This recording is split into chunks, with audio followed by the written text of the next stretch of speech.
ಹೀಗೆ ಕನ್ನಡ ಕ್ಷೇತ್ರದಲ್ಲಿ ಸಾಹಿತ್ಯ ಕ್ಷೇತ್ರದಲ್ಲಿ ಆಸಕ್ತಿ ಮುಖ್ಯವಾಗುತ್ತೆ ಹೊರತು ನನ್ನ ವೃತ್ತಿ ಮುಖ್ಯ ಆಗೋದಿಲ್ಲ. ನಾನು ಏನು ಹೇಳಬೇಕು ಅನ್ನೋದನ್ನ ನಾಡೋಜ ಮನು ಬಳಿಗಾರ್ ಅವರು ವಿಸ್ತಾರವಾಗಿ ಸಮಗ್ರವಾಗಿ ಹೇಳಿದ್ದಾರೆ. ಹಾಗೆ ಗೆಳೆಯ NS ಶ್ರೀಧರ್ ಮೂರ್ತಿಯವರು ಮೊದಲಿನಿಂದಲೂ ನನಗೆ ಬೆಂಬಲ ಕೊಟ್ಟು ಈ ಕೃತಿ ರಚನೆಗೆ ಬೇಕಾದಂಥ ಆಹಾರ ಕೊಟ್ಟು ಮಾಡಿರೋಂಥವ್ರು, ಮತ್ತು ಬೆನ್ನುಡಿ ಕೂಡ ಅದಕ್ಕೆ ಬರ್ಕೊಟ್ಟಿದ್ದಾರೆ. ಹೀಗಾಗಿ ಸಮಗ್ರವಾಗಿ ಅವರೆಲ್ಲ ಮಾತಾಡಿರ್ಬೇಕಾದ್ರೆ ಮತ್ತೆ ನಾನು ಭುವನೇಶ್ವರಿ ಬಗ್ಗೆ ಹೇಗೆ ಇದು ಮಾಡಿದೆ ಅಂತ ಹೇಳ್ತಾ ಹೋಗೋದು ಅಪ್ರಕೃತ ಅಂತ ನಾನು ಭಾವಿಸ್ತೀನಿ. ಆದರೂ ಒಂದು ವಿಚಾರ ಹೇಳಬೇಕು, ಈ ಕೃತಿ ರಚನೆಗೆ ಅನೇಕರು ಸಹಾಯ ಮಾಡಿದ್ದಾರೆ. ವಿಶೇಷವಾಗಿ ರಾನಂ ಚಂದ್ರಶೇಖರ್ ಅವರು ಮನೆಗೆ ಬಂದು ಚಿದಾನಮೂರ್ತಿಯವರ ಸಂಶೋಧನಾ ಲೇಖನಗಳು ಗ್ರಂಥಗಳಿದ್ದು ಎಲ್ಲ ಬಂದು ಮನೆಗೆ ಕೊಟ್ಟು ಹೋಗಿ ಡಿಸ್ಕಸ್ ಮಾಡಿ ಹೋಗಿರೋಂಥ ಶ್ರೀಧರ್ ಮೂರ್ತಿಯವ್ರ ಬಗ್ಗೆ ಆಗಲೇ ಹೇಳಿದೆ. ಮೊದಲಿನಿಂದಲೂ ಇದಕ್ಕೆ ಪ್ರೇರಣೆ ಕೊಟ್ಟರೆ ಅವರು ಸಮಗ್ರವಾಗಿ ಓದಿದ್ದಾರೆ. ಸಂತೋಷ. ವಸುಂಧರಾ ದೇಸಾಯಿ ಅಂತ ಹೇಳ್ಬಿಟ್ಟು ಬಹುಶಃ ಬಂದಿದ್ದಾರೆ ಅನ್ಸುತ್ತೆ, ಇಲ್ಲಿಗೆ ಬೆಳಗ್ಗೆ ನೋಡಿದೆ. ಅವರು ಕೂಡ ಅನೇಕ ವಿಚಾರಗಳು, ವಿಶೇಷವಾಗಿ ಹಂಪಿ ಇದ್ರ ಬಗ್ಗೆ ಮಾಡಬೇಕಾದ್ರೆ ಅನೇಕ ಗ್ರಂಥಗಳನ್ನು ಕೊಟ್ಟರು. ಕೊಟ್ರೇಶ್ ಜೊತೆ ಡಿಸ್ಕಸ್ ಮಾಡಿದೆ. ಹಾಗೆ ದೇವರಕೊಂಡರೆಡ್ಡಿ ಹಿಸ್ಟಾರಿಯನ್ ಅವ್ರ ಜೊತೆ ಡಿಸ್ಕಸ್ ಮಾಡಿದೆ.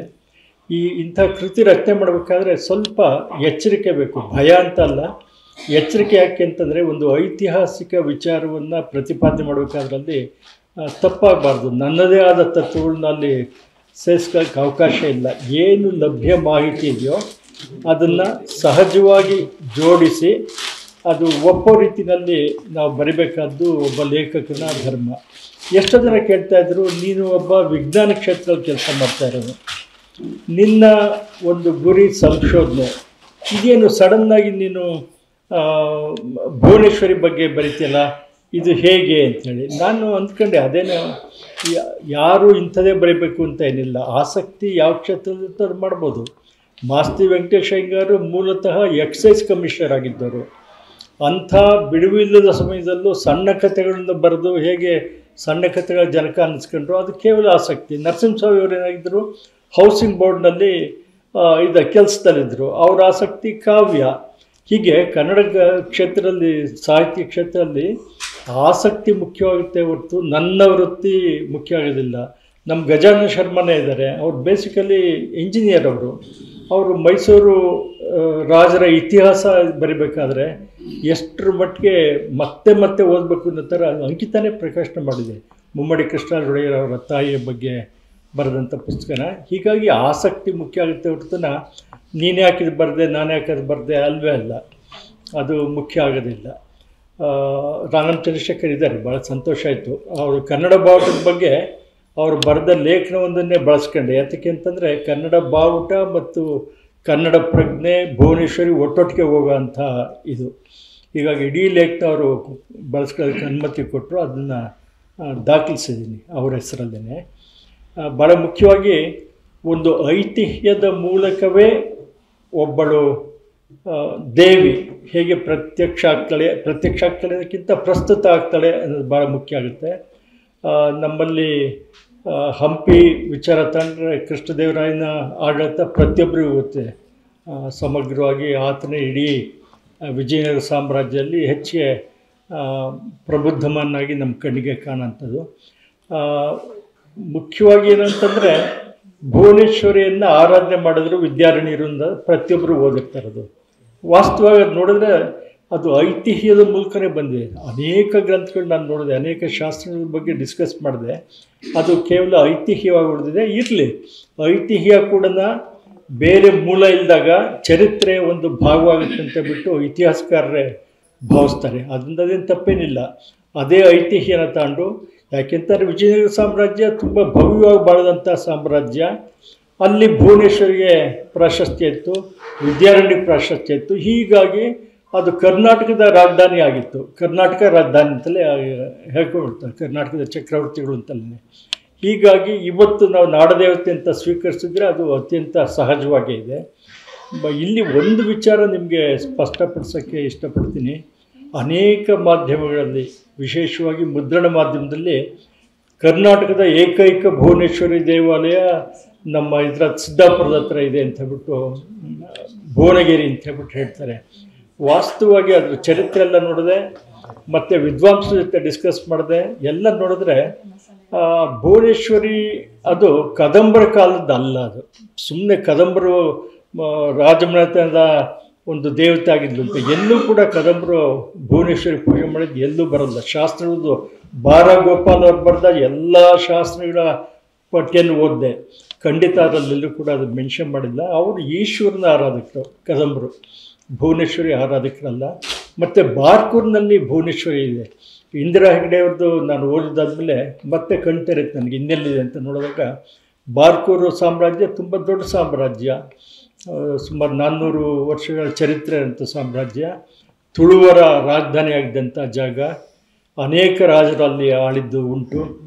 ಆಗ ಅಲ್ಲಿ ಬಾರ್ಕೂರಿನಲ್ಲಿ ಮಹಾಲಿಂಗೇಶ್ವರ ದೇವಸ್ಥಾನದಲ್ಲಿ ಭುವನೇಶ್ವರಿದೊಂದು ಇದೆ. ಇವಾಗಲೂ ಕೂಡ ಹವ್ಯಕರಲ್ಲಿ ಅರ್ಚಕರಾಗಿದ್ದಾರೆ. ಅಲ್ಲಿ ಪ್ರತಿ ವರ್ಷ ಭುವನೇಶ್ವರಿಗೂ ಈಶ್ವರನಿಗೂ ಮದುವೆ ಮಾಡಿಸೋಂಥ ಒಂದು ಪದ್ಧತಿ ಇದೆ.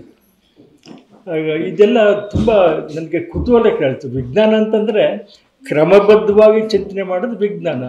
ಆ ಕ್ರಮಬದ್ಧದ ಅಧ್ಯಯನ ಇಲ್ಲಿಗೂ ಅನ್ವಯಿಸ್ಬೋದು, ಏನು ತಪ್ಪಿಲ್ಲ. ಇದು ನಾನು ನಂಬ್ತೀನಿ ಎಲ್ಲ ದೈವನ ಅಥವಾ ಭುವನೇಶ್ವರಿಗೆ ಚತುರ್ಭುಜ ಅಂತ ಇದು ಮಾಡ್ತಾರೆ. ಅದೆಲ್ಲ ನಾವು ಕೇವಲ ಒಂದು ನಾವು ಪ್ರೀತಿಗೆ, ಒಂದು ಆಕೆಗೆ ಅಧಿಕ ಶಕ್ತಿ ಇತ್ತು ಒಂದು ದೇವತೆ ಅನ್ನೋದಕ್ಕೆ ನಾವು ಮಾಡ್ಕೊಂಡ್ರೆ ಕಲ್ಪನೆ ಅದನ್ನು ಹಾಗೆ ಉಳಿಸ್ಕೊಂಡಿದೆ. ಆದರೆ ಕರ್ನಾಟಕದಲ್ಲಿ ಸ್ಥಾಪನೆ ಮಾಡಿದ್ರಲ್ಲ ನಮ್ಮ ವಿಧಾನಸೌಧದ ಪಶ್ಚಿಮ ಭಾಗದಲ್ಲಿ, ಆ ಭುವನೇಶ್ವರಿ ಇರೋದು ಎರಡೇ ಕೈ ಕೊಟ್ಟಿದ್ದಾರೆ. ಯಾಕೆಂದರೆ ವಾಸ್ತವತೆಗೆ ಹತ್ತಿರ ಇರಲಿ ಅಂತ ಹೇಳ್ಬಿಟ್ಟು ಹಾಗೆ ಮಾಡಿದ್ವಿ ಅಂತ ಹೇಳಿದರು. ಭಾಳ ಕನಸಾಗಿತ್ತು ಅದು. ನಮ್ಮ ಆಲೂರು ವೆಂಕಟರಾಯರ ಕನಸು ಕೂಡ ಅದೇ ಆಗಿತ್ತು. ಇಡೀ ಕರ್ನಾಟಕದಲ್ಲಿ ಭುವನೇಶ್ವರಿ ಬಗ್ಗೆ ಸ್ವಲ್ಪ ಹೆಚ್ಚು ಅವರು ಪ್ರಚಾರಕ್ಕೆ ತಂದರು ಆಲೂರು ವೆಂಕಟರಾಯರು. ಹೀಗಾಗಿ ಅವ್ರನ್ನ ಕನ್ನಡದ ಕುಲಪುರೋಹಿತ ಅಂತ ಹೆಸರು ಕೊಟ್ಟಿದ್ದೇ ಅಲ್ಲಿ ನಮ್ಮ ಇದರಲ್ಲಿ ಹಂಪಿನಲ್ಲಿ ಅವರು ಏಕೀಕರಣ ಸಮಯದಲ್ಲಿ ತಗೊಂಡಂಥ ನಿರ್ಣಯಗಳು, ಮಾಡಿದಂಥ ಕ್ರಮಗಳು ಇವನ್ನೆಲ್ಲ ಆಧರಿಸಿ ಇದು ಮಾಡಿದ್ರು. ಸಮಗ್ರವಾಗಿ ಇದನ್ನು ಒಂದು ವಿಕಾಸದ ಹಂತದಲ್ಲಿ ತಂದು ನಿಲ್ಲಿಸೀನಿ. ಎಲ್ಲಿ ಅಂತಂದರೆ ಬ್ರಹ್ಮಾಂಡ ಪುರಾಣದಿಂದ ಹಿಡಿದು, ಸ್ಕಾಂದ ಪುರಾಣದಿಂದ ಹಿಡಿದು, ಲಲಿತಾ ಸಹಸ್ರನಾಮದಿಂದ ಹಿಡಿದು ಕೊನೆಗೆ ಈ ಸರ್ಕಾರ ಭುವನೇಶ್ವರಿಯ ಪುತ್ಥಳಿಯನ್ನು ಸ್ಥಾಪಿಸೋರಿಗೆ ಕನ್ನಡ ಸಾಹಿತ್ಯ ಪರಿಷತ್ ಕೂಡ ಸ್ಥಾಪನೆ ಮಾಡಿದೆ. ಸೊಗಸಾಗಿ ನಮ್ಮ ಶ್ರೀಧರ್ ಮೂರ್ತಿಗಳು ಒಳ್ಳೆ ಚಿಕ್ಕ ಲೇಖನ ಆದರೂ ಕೂಡ ಸಮಗ್ರವಾಗಿ ಅದರಲ್ಲಿ ದರ್ಶನ ಕೊಟ್ಟಿದ್ದಾರೆ ಭುವನೇಶ್ವರಿ ಬಗ್ಗೆ. ಆವಾಗಲೇ ನನಗೆ ಗೊತ್ತಾಯಿತು ಮೈಸೂರು ಮಹಾರಾಜರು ಮತ್ತು ಮುತ್ತಯ್ಯ ಭಾಗವತರಲ್ಲ, ಮುತ್ತಯ್ಯ ಭಾಗವತ ಅವರು ಇದು ಭುವನೇಶ್ವರಿ ಬಗ್ಗೆ ಬರೆದ್ರಿ ಅಂತ ಗೊತ್ತಿರಲಿಲ್ಲ. ಆಮೇಲೆ ಮೇಲ್ಕೋಟೆಯಲ್ಲಿ ಭುವನೇಶ್ವರಿ ಅಂತ ಒಂದು ಮಂಟಪನೇ ಸ್ಥಾಪನೆ ಮಾಡಿದ್ದಾರೆ ಮುಮ್ಮಡಿ ಕೃಷ್ಣರಾಜರು. ಭಾಳ ಜನಕ್ಕೆ ಗೊತ್ತಿಲ್ಲ ಅದು. ಮೈಸೂರು ಅರಮನೆಗೆ ಹೋದರೆ ಎಡಗಡೆ ಮೊದಲು ಸಿಕ್ಕದೆ ಭುವನೇಶ್ವರಿ ದೇವಸ್ಥಾನ. ಈಗ ಇಂಥವನ್ನೆಲ್ಲ ಅಧ್ಯಯನ ಮಾಡೋದಕ್ಕೆ ಅಥವಾ ಕರ್ನಾಟಕದ ಚರಿತ್ರೆಯ ಪುನರ್ಮನನ ಮಾಡ್ಕೊಳ್ಳೋದಕ್ಕೆ ನನಗೆ ಇದು ಒಂದು ಒಳ್ಳೆಯ ಅವಕಾಶ ಆಯಿತು. ನವಂಬರ್ ಕನ್ನಡಿಗರು ಅಂತ ಅನ್ನಿಸ್ಕೋಬಾರ್ದು. ಹಾಗಾದರೆ ಏನು ಪ್ರಯೋಜನ ಆಗಲ್ಲ. ಇಡೀ ಭುವನೇಶ್ವರಿ ನಾಡದೇವತೆ ಅಂದಮೇಲೆ ಸದಾ ನಮ್ಮಲ್ಲಿ ಅದ್ರ ಬಗ್ಗೆ ಒಂದು ಅಧ್ಯಯನ ಇರಬೇಕಾಗತ್ತೆ ಅನ್ನೋ ದೃಷ್ಟಿಯಿಂದನ ಹೇಳಿದಾಗ ನಮ್ಮ ಶ್ರೀಧರ್ ಮೂರ್ತಿಯವ್ರು ಬೆಂಬಲ ಕೊಟ್ಟರು. ಇಲ್ಲ, ಇಂಥ ಕೃತಿ ಬಂದಿಲ್ಲ. ರಾನಮ್ಮ ಚಂದ್ರಶೇಖರ್ ಹೇಳಿದ್ರು, ಇಲ್ಲ ಮೊದಲನೇ ಬಾರಿಗೆ ಸಮಗ್ರವಾಗಿ ಲೇಖನ ರೂಪದಲ್ಲಿ ಬರ್ತಾಯಿತ್ತು, ಸಮಗ್ರವಾಗಿ ಭುವನೇಶ್ವರಿ ಬಗ್ಗೆ ಒಂದು ಪರಿಕಲ್ಪನೆ ಈ ಮೂಲಕ ಬರುತ್ತೆ ಮಾಡು ಅಂತ ಆ ಧೈರ್ಯದ ಮೇಲೆ ಮಾಡಿದೆ. ಪ್ರಕಾಶ್ ಕಂಬತ್ತಳ್ಳಿಯವರು, ಪ್ರಭಾ ಅವರು ತಕ್ಷಣ ಒಪ್ಕೊಂಡ್ರು, ನಾವು ಪಬ್ಲಿಷ್ ಮಾಡ್ತೀವಿ ಅಂತ. ಜೊತೆಗೆ ಒಂದು ವಿಶೇಷ ಅಂತಂದರೆ ಅಂಕಿತಾ ಪುಸ್ತಕದ್ದು ಅವ್ರ ಗಂಡ ಹೆಂಡತಿ ಇಬ್ಬರು ಕೂತ್ಕೊಂಡು ಸ್ಕ್ರಿಪ್ಟ್ ನೋಡ್ತಾರೆ. ಹೀಗಾಗಿ ತಪ್ಪುಗಳಿರೋದು ತುಂಬ ಅಪರೂಪ. ಆ ಒಂದು ತನ್ಮಯತೆ, ಡೆಡಿಕೇಶನ್ ಅವರಿಬ್ಬರಲ್ಲೂ ಇದೆ. ಮತ್ತು ನಾನು ಹೇಳಲೇಬೇಕಾದ್ದು, ಇದು ನನ್ನ ಸ್ವಂತದ ವಿಚಾರ. ನನ್ನ ಪತ್ನಿ ಅನ್ನಪೂರ್ಣ 110 ಪುಸ್ತಕಗಳು ನಂದನ್ನು ಟೈಪ್ ಮಾಡಿದಾಗ, ಭುವನೇಶ್ವರಿನ ಟೈಪ್ ಮಾಡಿದವು ಕೂಡ ಆಗ ಆಯ್ತು. ಹೀಗಾಗಿ ಬಹುಶಃ ಇವರೆಲ್ಲರಿಗೂ ನಾನು ಕೃತಜ್ಞತೆ ಸಲ್ಲಿಸೋದಕ್ಕೆ ಇಷ್ಟಪಡ್ತೀನಿ. ದಯವಿಟ್ಟು ಓದಿ. ಇದು ಬಹುಶಃ ಭುವನೇಶ್ವರಿಯ ಬಗ್ಗೆ ಸಕಲ ನೀವು ಏನೇನು ನಿರೀಕ್ಷೆ ಮಾಡ್ತೀರಿ ಅಷ್ಟು ಮಾಹಿತಿ ಇದೆ ಅಂತ ಹೇಳ್ಬಿಟ್ಟು ನಾನು ಭಾವಿಸ್ತೀನಿ. ಕರ್ನಾಟಕದ ಆಚೆಗೂ ಭುವನೇಶ್ವರಿ ಇದೆ, ಮಧ್ಯಪ್ರದೇಶದಲ್ಲಿದೆ. ಕಾಮಾಖ್ಯ ಟೆಂಪಲ್ ಅಂತ ಇದೆ, ನಿಮಗೆ ಗೊತ್ತಿರಬೇಕು, ಅಸ್ಸಾಂನಲ್ಲಿ. ಆ ಕಾಮಾಖ್ಯ ಟೆಂಪಲ್ ಆವರಣದಿಂದ ಆಚೆ ಹೋದರೆ ಒಂದು 4 ಕಿಲೋಮೀಟ್ರು, ಅಲ್ಲೂ ಕೂಡ ಭುವನೇಶ್ವರಿ ಇದೆ. ಪಶ್ಚಿಮ ಬಂಗಾಳದಲ್ಲಿದೆ. ಕೆನಡಾದಲ್ಲಿ ಇತ್ತೀಚೆಗೆ ಸ್ಥಾಪನೆ ಮಾಡಿದರೆ. ಕೇರಳದಲ್ಲಿ ಅತ್ಯಧಿಕ ಭುವನೇಶ್ವರಿ ದೇವಸ್ಥಾನಗಳಿವೆ.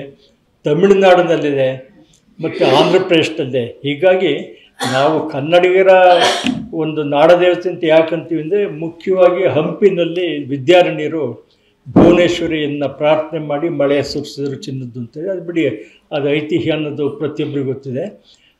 ಚಿದಾನಮೂರ್ತಿಗಳು ಹೇಳೋ ಪ್ರಕಾರ ಅಲ್ಲಿ ಒಂದು ದೇವಸ್ಥಾನಕ್ಕೆ, ವಿರೂಪಾಕ್ಷ ದೇವಸ್ಥಾನಕ್ಕೆ ಏನು ಸಂಪತ್ತು ಬರ್ತಾಯಿತ್ತೋ ಆ ಸಂಪತ್ತನ್ನು ಬಳಸಿ ಅಕ್ಕಬುಕ್ಕರು ಇದನ್ನು ವಿಜಯನಗರ ಸಾಮ್ರಾಜ್ಯ ಸ್ಥಾಪನೆ ಮಾಡೋದಂತ ಆ ಅರ್ಥದಲ್ಲಿ ತಗೋಬೇಕು. ಚಿನ್ನದ ಮಳೆ ಬರೋದಿಲ್ಲ, ಸಾಧ್ಯ ಇಲ್ಲ. ಆಗ ಅವೆಲ್ಲ ಕೇವಲ ಒಂದು ನಮ್ಮ ಆಸೆ ಅಷ್ಟೇ. ಬಟ್ ಆ ಐತಿಹ್ಯ ಜನಮನಸ್ಸಲ್ಲಿ ನಿಂತ್ಕೊಂಡ್ಬಿಟ್ಟಿದೆ. ಹೀಗಾಗಿ ಅದನ್ನೊಂದು ಕಥೆ ಅಂತ ತೊಗೊಂಡು ಆಕೆಯ ಕೃಪಾ ಕಟಾಕ್ಷದಿಂದ ವಿಜಯನಗರ ಸಾಮ್ರಾಜ್ಯದ ಸ್ಥಾಪನೆ ಆಯಿತು ಅಂತ ಭಾವಿಸಿದ್ರೆ ಸಾಕಷ್ಟು. ಇಷ್ಟು ಹೇಳಿ ನಾನು ನಿಲ್ಲಿಸ್ತೀನಿ, ಯಾಕೆಂತಂದರೆ ಇನ್ನೂ ಮಾತಾಡೋರಿದ್ದಾರೆ, ಸಮಯ ಜಾಸ್ತಿ ಇದೆ. ತುಂಬ ಸಂತೋಷ ಆಗುತ್ತೆ ನೋಡಿ. ಇಷ್ಟೆಲ್ಲ ವಿದ್ಯುತ್ ವ್ಯತ್ಯಯ ಆದರೂ ಕೂಡ ಇಡೀ ಹಾಲ್ ಭರ್ತಿಯಾಗಿದೆ, ಯಾರೂ ಹೋಗಿಲ್ಲ. ಒಳ್ಳೆ ಸೊಗಸಾದ ಭಾವಗೀತೆ ಆಡಿದ್ರು, ಮಧ್ಯ ಗ್ಯಾಪ್ಗೆ ಅಂತೇಳಿ, ಅದು ಚೆನ್ನಾಗಿತ್ತದು. ಜನ ಆಸಕ್ತರಾಗಿದ್ದಾರೆ. ಅಂದರೆ ಅಂಕಿತ ಒಂದು ಗುಣಮಟ್ಟದ ಪುಸ್ತಕಗಳನ್ನ ತರುತ್ತೆ, ಅದು ಪ್ರತಿಯೊಬ್ಬರಿಗೂ ಗೊತ್ತಿದೆ. ನಮ್ಮ ನಿರೀಕ್ಷೆ ಕೂಡ ಅದೇ. ಹೀಗಾಗಿ ಶುಭ ಆಗಲಿ. ನಮಸ್ಕಾರ.